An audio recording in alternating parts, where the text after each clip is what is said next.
Assalamualaikum warahmatullahi wabarakatuh. Kang Mas, saya Hamdan daripada Ipoh.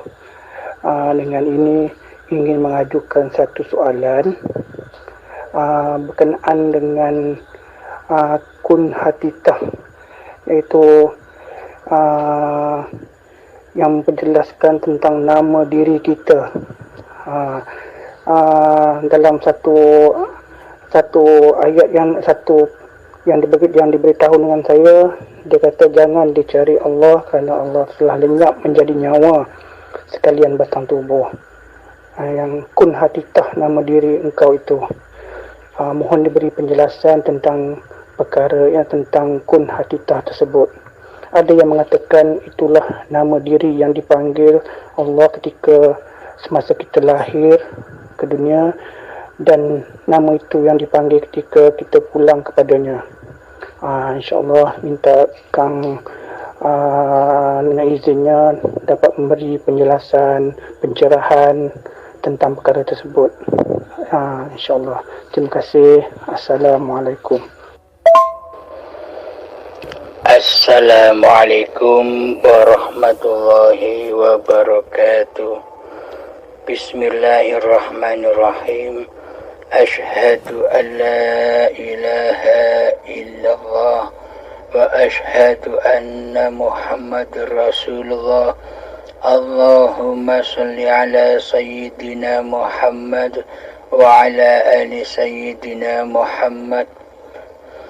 Rabbi israh li sadri wa yassir li amri wahlul 'uqdatam min lisani yafqahu qawli. Amin. Bismillahirrahmanirrahim. Pertanyaannya, Kang Mas, mohon Kang Mas dengan izin memperjelaskan tentang nama diri kita, kun hatitah. Jangan dicari Allah karena Allah telah lenyap menjadi nyawa sekalian batang tubuh. Kun hatitah, nama diri engkau. Mohon diberi pencerahan tentang kun hatitah tersebut.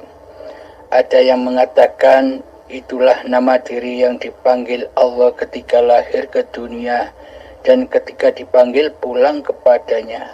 Alhamdulillahirrabbilalamin. Itulah pertanyaannya dari Kang Hamdan Usman dari Malaysia.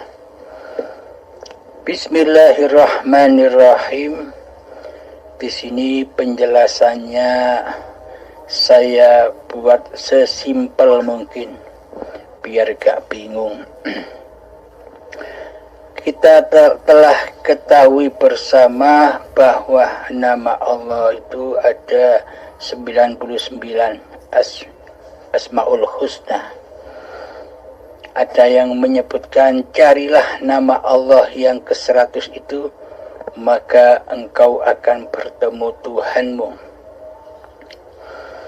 Akan tetapi nama-nama Allah itu sangat amatlah banyak sekali, biliunan nama.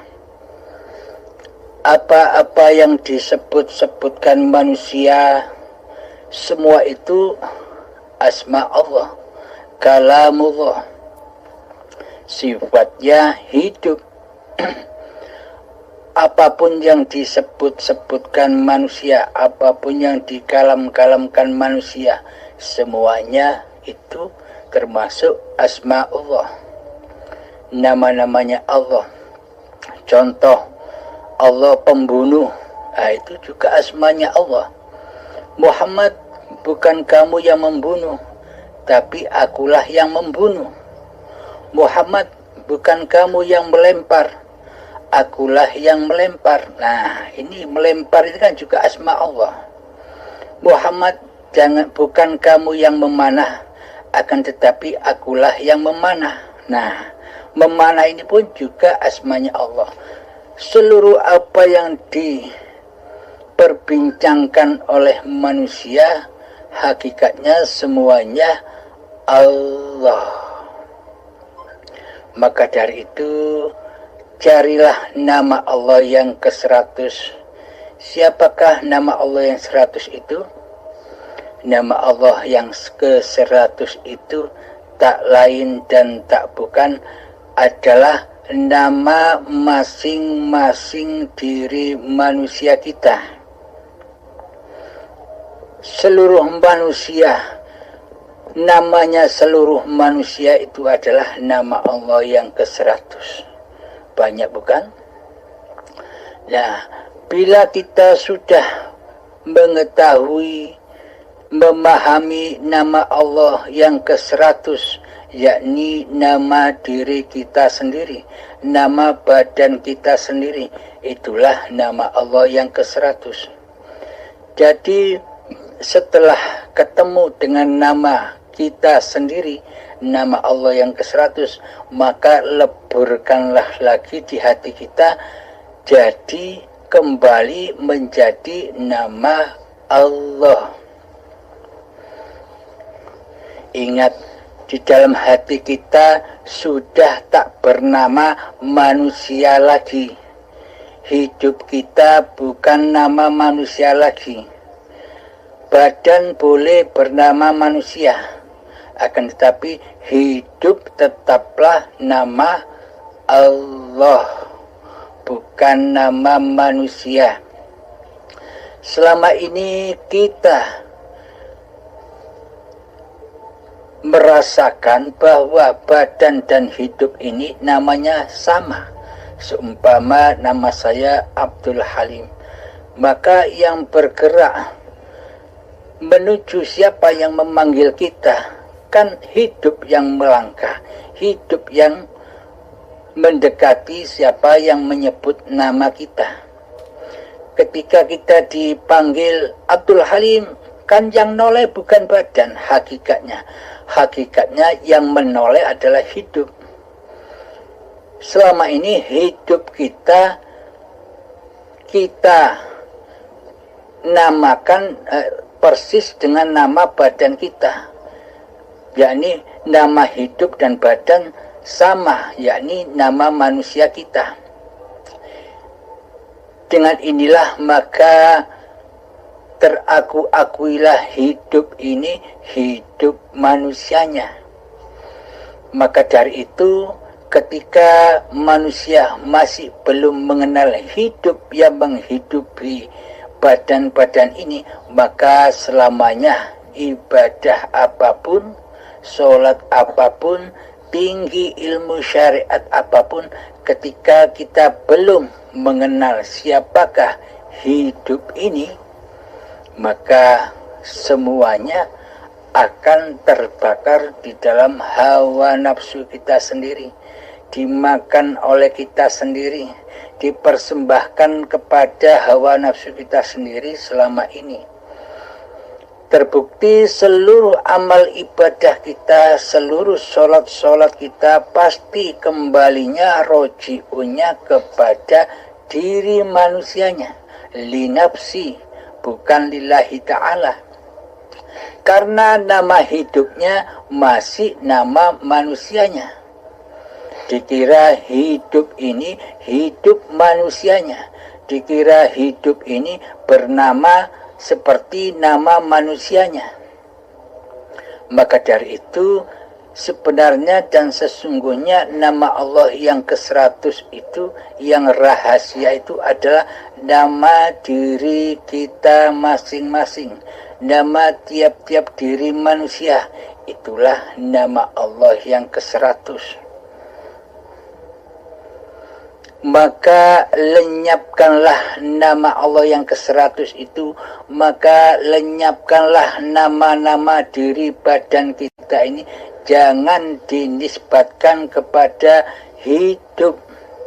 Jadi nama hidup yang menghidupi badan ini jangan dikasih nama seperti nama badan kita lagi. Maka kembalikan lagi bahwa hidup inilah Allah, bukan hidupnya Abdul Halim. Jadi hidup ini bukan nama manusianya, jadi kembali kepada nama Allah. Jadi tetapkanlah dalam hati kita masing-masing, tetapkanlah dalam hati kita bahwa nama hidup ini bukan nama manusianya, akan tetapi hidup inilah yang bernama Allah. Jadi Allah itu namanya hidup, Zatullah, hidup yang menghidupi badan ini dan menghidupi alam semesta ini. Tanpa adanya hidup, maka nama-nama itu takkan ada. Dengan adanya hidup, maka muncullah nama-nama yang biliunan itu. Nama benda, nama manusia, seluruhnya hakikatnya adalah nama Allah sendiri. Maka lenyapkanlah nama-nama selain Allah di hati kita. Yang ada, yang wujud hanyalah Allah. Tanpa Allah, tanpa hidup, apakah ada nama-nama itu?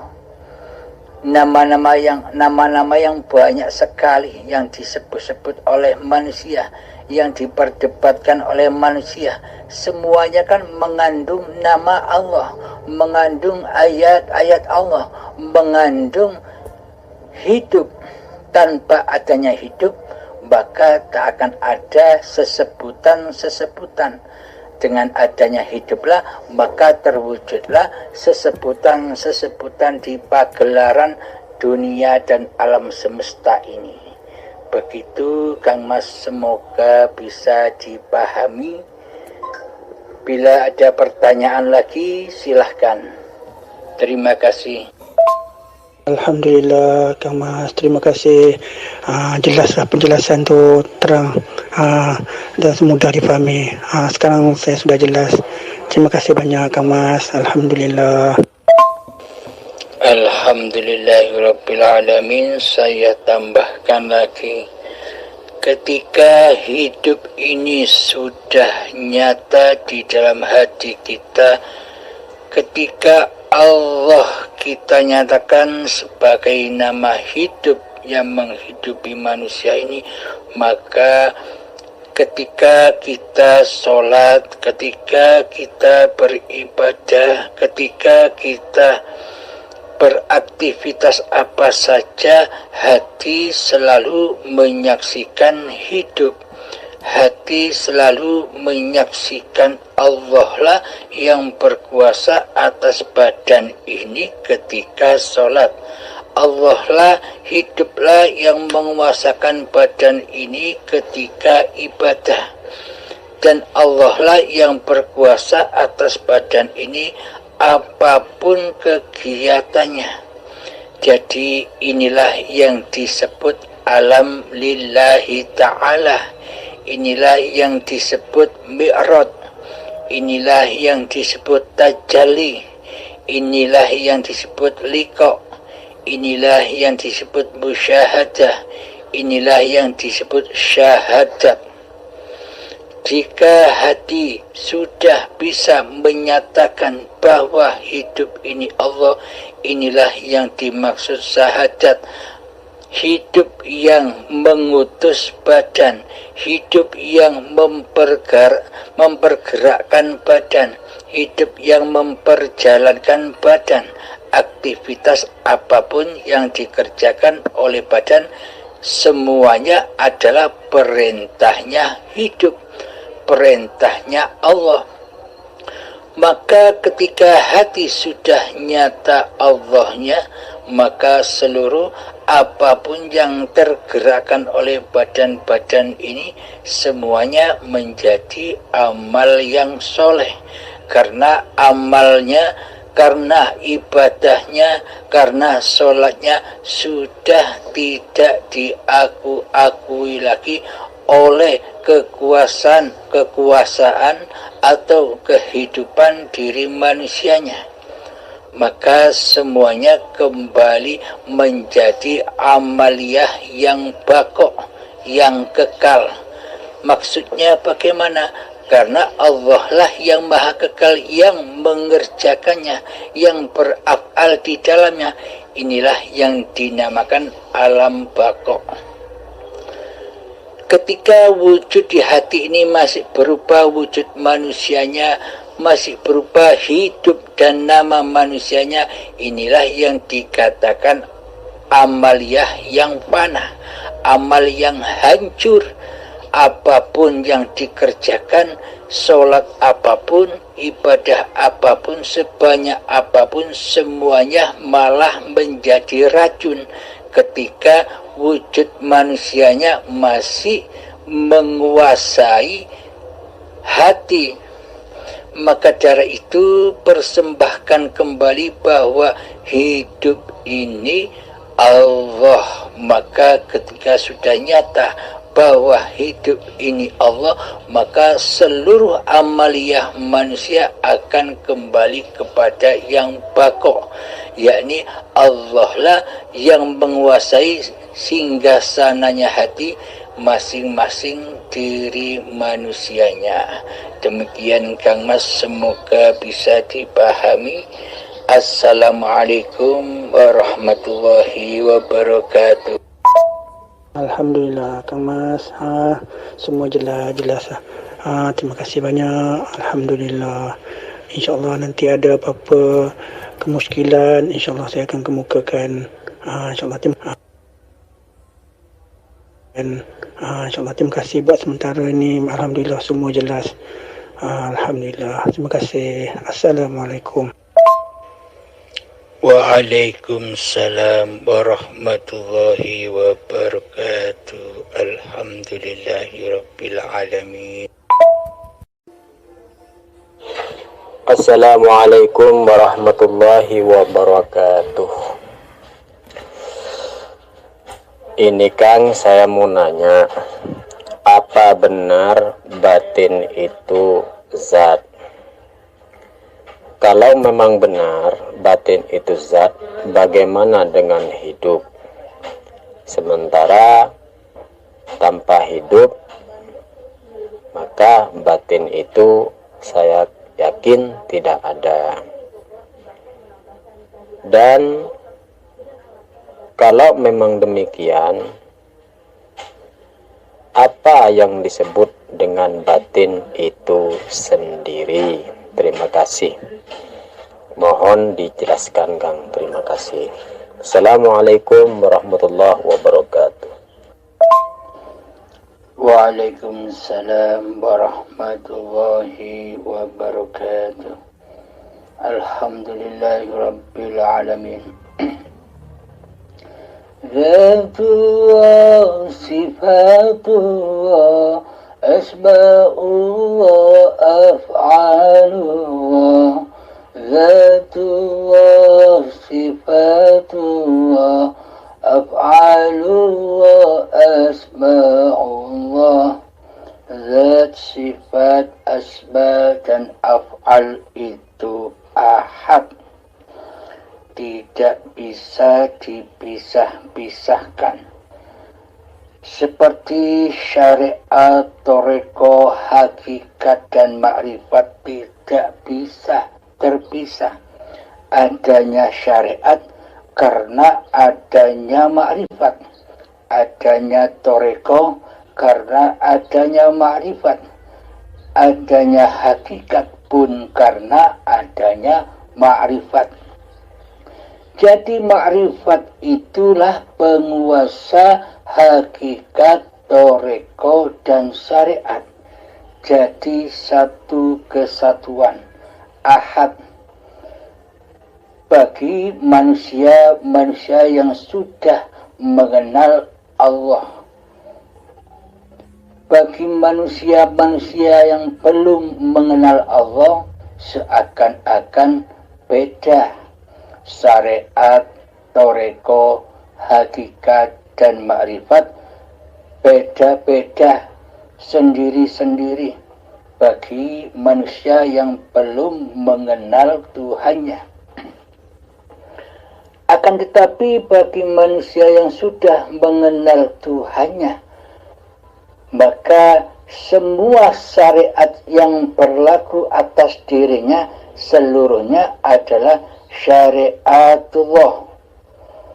Penglihatan, pendengaran, perasaan, torekoh yang ada di dalam dirinya semuanya torekotullah, jalan fisabilillah. Hakikat badan-badan dan panca indera, telinga, mata, hidung, bibir, semuanya adalah hakikatullah, miliknya Allah. Karena tanpa Allah, tanpa ma'rifatullah, seluruhnya takkan ada. Jadi manusia diciptakan, tak lain tujuannya hanyalah untuk menyaksikan kemahabesaran Allah. Jika tanpa ma'rifatullah, jika tanpa adanya hidup, apakah manusia bisa ngobrol ke sana kemari, bahas ilmu ke sana kemari? Semua itu kan karena manusia itu dihidupi oleh ma'rifatullah. Bila manusia itu menyadari bahwa hidup itulah ma'rifatullah, yakni uripe Allah, maka hancurlah seluruh apa yang diakui manusianya. Hancur leburlah kewujudan hidup manusianya. Hancur leburlah kewujudan kuasa diri manusianya. Hancur leburlah kehendak, daya upaya dan ikhtiar diri manusianya. Kembali seluruhnya kepada la haula wa la quwwata illa billahil aliyyil azim. Setelah kalimat itu berkumandang di hati, maka seluruh putuslah apa yang diakui milik makhluknya, milik manusianya. Jadi hidup sudah kembali kepada hayatullah, kuasa sudah kembali kepada kuasanya Allah, kehendak, daya upaya dan ikhtiar kembali kepada daya upayanya Allah sendiri. Kekuatan yang ada di badan ini kembali kepada kekuatannya hidup. Selama ini kita mengira kekuatan ini ada pada badannya, bukan pada hidup. Tanpa adanya hidup, apakah badan ini kuat untuk berapa-apa saja? Jadi seluruh kekuatan terciptanya seluruh alam semesta ini karena adanya hidup. Tanpa ada hidup, kita tak akan bisa membahas apa-apa. Maka dari itulah selalulah pandang dan menyaksikan hidup, bahwa hidup ini Allah. Bertawajuhlah di sana. Inni wajjahtu wajhiya lilladzi fataras samawati wal ardh. Sesungguhnya wajah ini wajhiyah lilladzi, wajahnya zat yang menciptakan langit dan bumi. Langit dan bumi ini maksudnya ketika hidup masih terakui hidup manusianya. Inilah langit yang fana. Bumi yaitu badan yang terakui badan manusianya. Maka langit dan bumi manusia akan dihancur leburkan.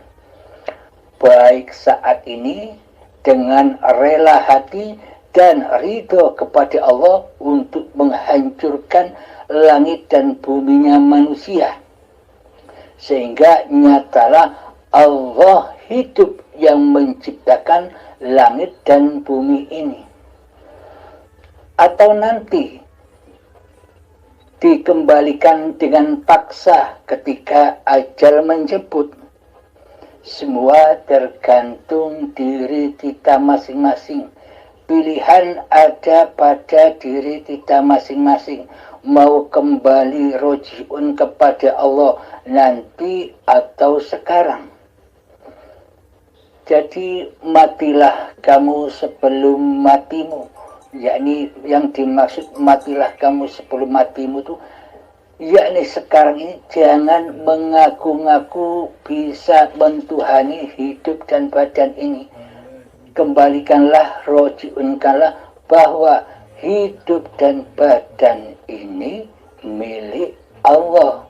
Inilah hati yang lillah. Apapun yang tergerak di dalamnya, apapun yang terpapar di dalam badan, semuanya hanyalah lillahi ta'ala, hanya milik Allah saja, kekuasaan Allah saja, af'alullah saja. Inilah hati mereka yang sudah kembali menyaksikan wajah Tuhannya. Inni wajjahtu wajhiya lilladzi fataras samawati wal ardh. Dengan wajah Allah lah maka terciptalah segala sesuatu yang kita pandang. Terciptalah segala sesuatu yang kita perhatikan selama ini. Tanpa adanya hidup, tanpa adanya yang batin, zahir itu badan, batin itu hidup. Tanpa adanya hidup, maka kita tak akan bisa menyaksikan badan-badan kita. Tanpa adanya hidup, kita tak akan bisa menyaksikan segala sesuatu di alam semesta ini. Maka yang merajai segala sesuatu yang kita pandang, maka yang merajai apa-apa dan siapa-siapa adalah hayatullah. Tanpa hayatullah maka tak akan ada segala apa-apa dan segala siapa-siapa. Demikian Kang Mas, semoga bisa dipahami. Terus lakukan terus mujahadahnya. Allah akan membimbing kita semua. Assalamualaikum warahmatullahi wabarakatuh. Waalaikumsalam warahmatullahi wabarakatuh. Alhamdulillahirabbil alamin. Ya Kang, terima kasih. Alhamdulillah penjelasan ini sudah bisa saya pahami. Terima kasih. Assalamualaikum warahmatullahi wabarakatuh. Waalaikumsalam warahmatullahi wabarakatuh.